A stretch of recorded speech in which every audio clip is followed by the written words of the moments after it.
Okay, let's read John chapter 6. John chapter 6, verse 5. When Jesus looked up and saw a great crowd coming toward him, he said to Philip, "Where shall we buy bread for this people to eat?" He asked this only to test him, for he already had in mind what he was going to do. Philip answered him, 8 months' wages would not buy enough bread for each one to have a bite. Another of his disciples, Andrew, Simon Peter's brother, spoke up, "Here is a boy with 5 small barley loaves and 2 small fishes. But how far will they go among so many?" You see, this is a wonderful passage. There are so many things we can see from this passage. So, as I told you, this sign is about the life. The sign is about the divine life. It's all sufficient. That's what the sign is all about. The divine life is all sufficient and inexhaustible. That is the kind of life God wants to offer to us. Okay. So here, Jesus, in this whole chapter is about a test, I can say, in a way. He wants to test his disciples. He wants to test a lot of crowd, the people who are following him. They are all, in a way, kind of a so-called disciples. So he wants to test them. So this chapter, in a way, it's about the test. Or I can say this chapter, in a way, it's about the commitment. Jesus wants to pull towards a commitment. When there are so many people, started to follow Jesus, when Jesus becomes so popular, they were planning to make him a king by force. He becomes so popular. See, there are stages in ministry. The first stage of your ministry will become your popularity, will become popular. And the second stage of your ministry where you will become more controversial. So now Jesus, after becoming a popular, and he's entering a stage called the controversial stage. So from this point onwards, he become very controversial. There will be a conflict between people and him. There will be a conflict between the religious leaders and him. Okay. And there are so many people following him. And Jesus wants to filter that crowd. Everybody keep this in mind. You want to filter that crowd. He really wants to find out who really means business with him. He really wants to find out who really coming to Jesus for Jesus. For some time I keep saying this. For so many years, many people are not going to God for God. They're going to God for healing. They're going to go to God for peace and prosperity. They're going to God for some kind of deliverance. They're going to God for job. So many other things. There is nothing wrong in asking those things to God. But you know what? You should go to God for God. God is not like a kind of ATM machine. You go and ask something and they just withdraw those things and come. He's a person. He loves you. He died for you, carried all your sins. He carried all your sickness. He carried all your poverty. He became a curse so that you will become a blessing. You will receive a blessings in your life. He loves you so much as a person. He is not expecting anything from you. He wants you. In fact, he tattooed your face in his hands. He always seeing you. So he loves you so much. So you have to come to a place where, like a small baby, going for chocolates and lollipops and small things, biscuits and cakes. In the same way, you have to change in a level, maturity level, where you go to God for God. You should come to a place, Lord, I have come to this presence, your presence. I come to this prayer just for you, not for asking anything. I used to tell this, and again I'm telling you, because until 2006, most of the time my prayer was for finances, night and day. And night time I used to walk and pray and speak in tongues and confess and releases finances, constantly speaking about finances, praying for finances. So most of the time my prayer were concerned about finances. I was going to God for financial blessings, because in ministry we need a lot of money, so much of commitments, constantly bombarded with so much of needs. So I was constantly going and asking God to bless me. But after that, there is a very big shift happened. Okay, I just going to God for him. I just go and tell him, Lord, I want to experience your love. I want to feel your presence. I want to know you more and more. As I just focusing on knowing him, I see that, my life is getting blessed a lot. I'm not bothered much about finances, yet I'm receiving more finances than ever before. I'm not praying like, I'm not telling you to don't pray for finances, but please understand. I'm telling you that, you go to him for him. So in this chapter, Jesus wants to test who really means business with him, who really wants to come to him for him. Okay. So there are so many things, again, little by little, we will see it. For example, this Jesus saying this to test them. He's telling, Philip, where we can able to buy this bread. So instead of telling where we can able to buy, he's telling that, even if you have, so much of money, it will not be sufficient. It's a scarcity mentality, a lack mentality. It's a limited thinking. And another disciples, Peter's brother, I think Andrew Simon. So he's saying that, even, there is a boy having 5 loaves and 2 fishes, and even this 5 loaves and 2 fishes will not be sufficient. So the Philip and this Andrew Simon, even though they were disciples of Jesus, they are constantly talking about the lack and wants and the limitation and the scarcity. I want to tell you, my brothers and sisters, we have to, break free from this lack mentality. We have to be break free from this scarcity mentality. I want to tell you, we need to be delivered from those things. It's very important. We need to be delivered from lack and wants and scarcity mentality. Oh, it will not be sufficient. From where I will get? Who will give me? How I will get? This kind of limited thinking. We must open our mind to receive. Everybody say, I open my mind, Lord. I open my heart. I receive, Lord. I receive. Everybody say, I open my mind. I open my heart. I open my mind. I open my heart. I don't want to limit you. I don't want to limit you. Say sorry. Sorry, Lord, for limiting you so many times. Sorry, Lord, for limiting you so many times. We have a lack and want and scarcity, limited thinking. But yet Jesus wants to prove to them that, it's the divine life is all sufficient and inexhaustible. Instead of thinking, oh, what I'm going to do with this 5 loaves and 2 fishes, he looked towards the heaven and he break the bread. And as he break the bread, it began to multiply. And everybody ate in full. But you know what? This disciples were saying, everybody can little, try to eat little possible. If possible, let them eat little. That's what the disciples thinking. But Jesus wants to fill everyone. Everybody had the full, and still so many baskets were remaining. Hallelujah. Everybody had full and still it was remaining. So, this miracle, a way to tell you that, what? God will bless you in abundance. Even though your need looks so big to you. You see, there are thousands of people. It looks like there is no source. It looks like there is no way for them to provide for these thousands of people. Only men alone, 5,000. But God can able to do a miracle out of nothing. God can, use something to increase it and multiply it and bless it. Use the 5 loaves and 2 fishes of the small boy. And he can able to bless it. See, sometime, I want to tell you once again, what you have in your hand is the key for your breakthrough.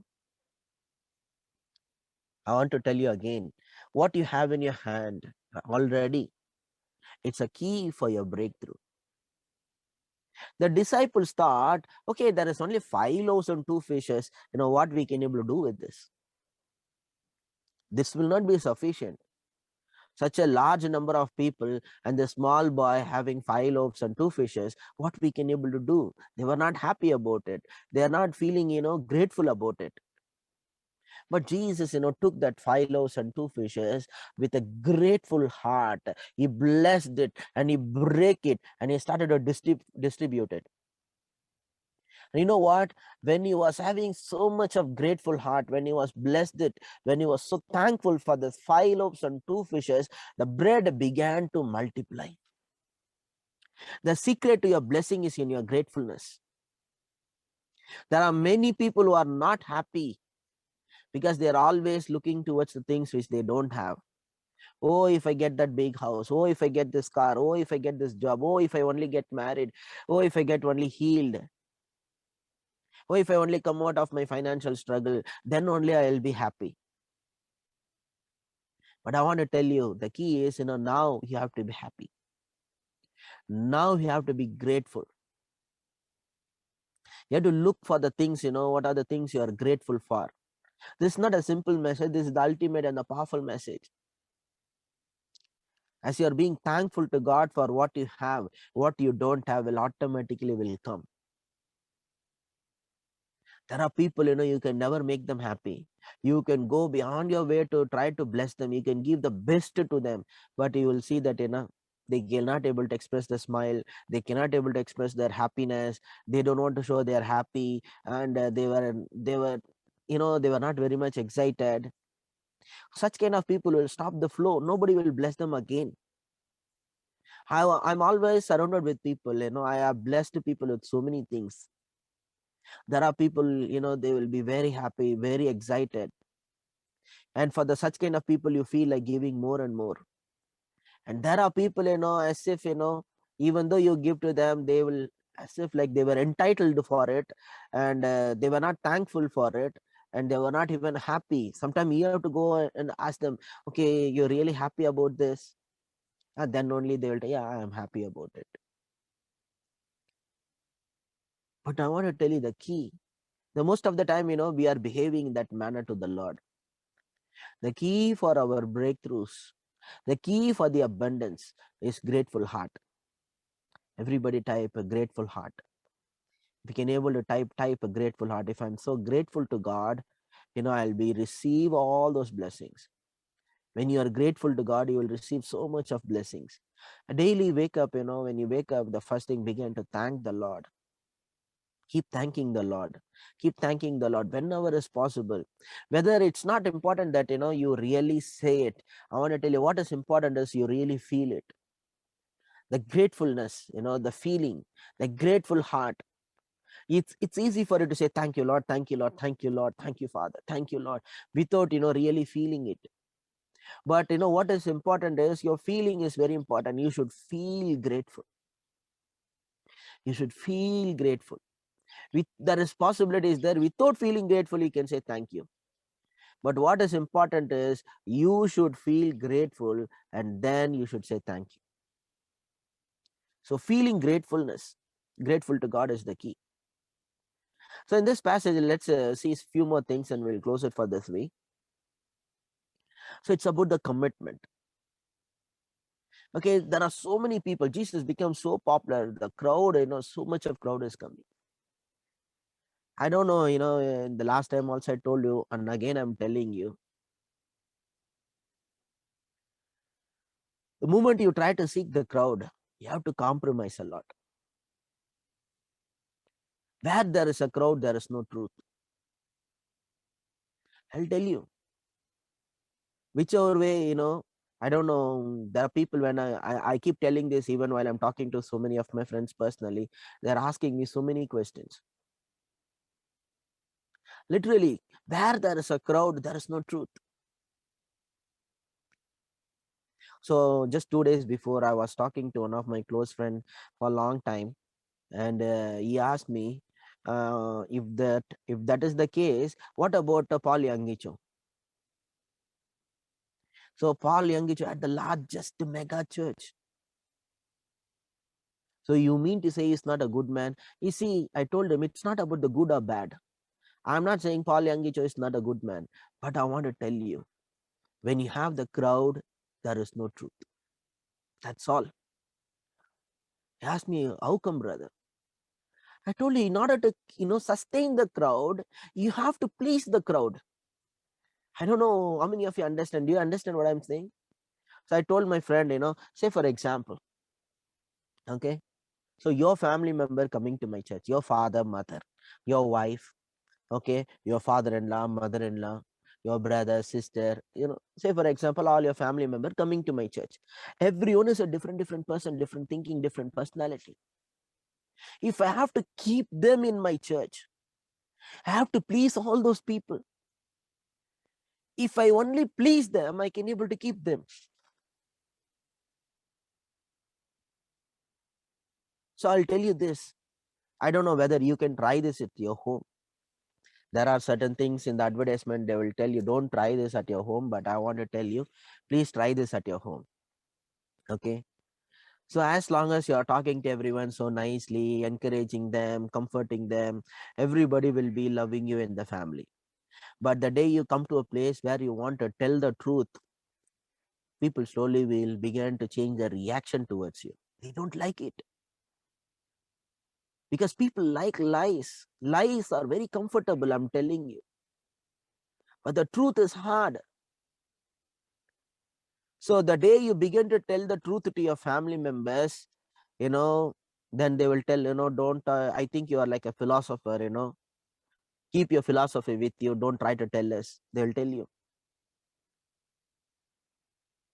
Then, they will, the day you will go ahead and correct one of your family member, they will hate you. So I asked my friend, okay, I'll want to ask you, have you ever tried correcting your mother? I asked him. He said, yes. Did she accept the correction? He said, no. You know what he told? She used to, all the time, I don't know how to say it in English. All the time, his mother is to praise him, it seems. Talk so nice, so sweet. But the moment he goes to his mother and tell his mother, Mommy, you are wrong. That's all her whole reaction change, it seems. He told me that, my mother, until I correct her, she used to praise me and appreciate me a lot. The day comes where I have to tell my mother, Mommy, this is wrong. You should not do this. Immediately, she used to blast him, it seems. You try it. You try it with your own mother. You try to correct your mother. Just go around, go and tell your mother, when she's really wrong. Okay. When she's really wrong, go and tell your mother, Mommy, you're wrong. You're not supposed to do this. She will tell you, mind your own business and go. Don't interfere. You're a small boy. You're a small girl. You don't know anything. They will not like it. They will not accept it.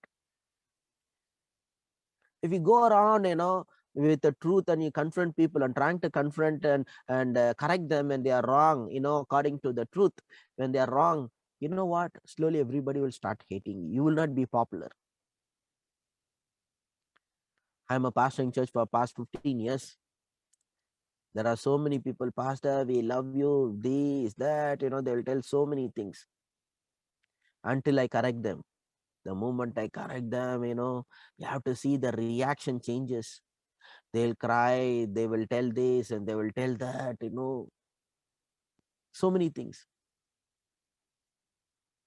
The correction and the commitment can only transform your life. I want to tell you. The day you embrace correction and the day you have a commitment, then only your life will be transformed. Where there is no correction and where there is no commitment, it is a shallow relationship. It is a namesake relationship. It is not worth it. The day, God corrects you with his truth, you come to a place where you can able to get the correction. And you come to a place where when God calls you for deeper commitment, you can come for the deeper commitment. Your life will begin to transform. Where there is a crowd, there is no correction, there is no commitment. Why? It's a different principle to sustain the crowd. You have to please the crowd. You see, magic show will have a crowd. Circus will have a crowd. Wherever there is a show, there will be a crowd.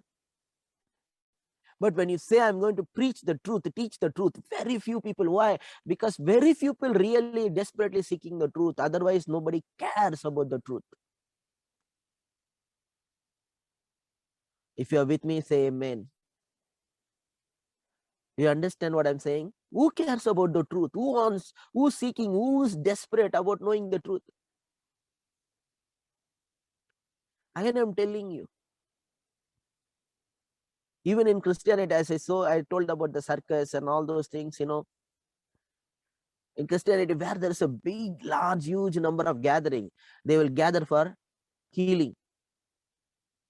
Oh, they want somebody to perform healing. So millions of people are thronging there. 17 lakhs, 5 lakhs, 8 lakhs, 10 lakhs people are thronging there to see and receive the healing from the man of God. But shall I tell you, the people who know the truth, they don't need it. They just may go and encourage and honor the man of God, visit them and honor them because they are coming in the city. They want to go there. That is a different thing.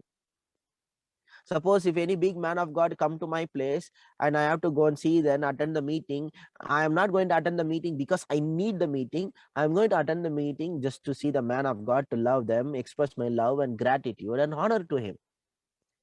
You understand? But otherwise, I don't need it. Why? You shall know the truth, and the truth will set you free. I don't need a meeting to set me free. If I know the truth, and the truth will set me free. How many of you agree with it? John chapter 8, verse 32, that's what Bible tells. You shall know the truth, and truth will set you free. If I know the truth and the truth can set me free, and why I need a big meeting to set me free? And if the meeting is going to teach me the truth, I'm ready to go there. But shall I tell you, whenever a meeting, wherever there is a meeting, they're going to preach the truth, very less crowd will come. I felt very sad, one time the great man, John Crowder, came to Mumbai. Only 100 people were there. And we attended the meeting, only 100 people. And that 100 people also, not from Mumbai. Many of my friends from Bangalore, Chennai, and so many other places, they came there. And it was only 100 people. Why? Because John Crowder is not doing all this kind of healing and all those things. If he is going to do healing, people must have thronged him. Because he is going to preach the truth and the deeper truth, very less people were there.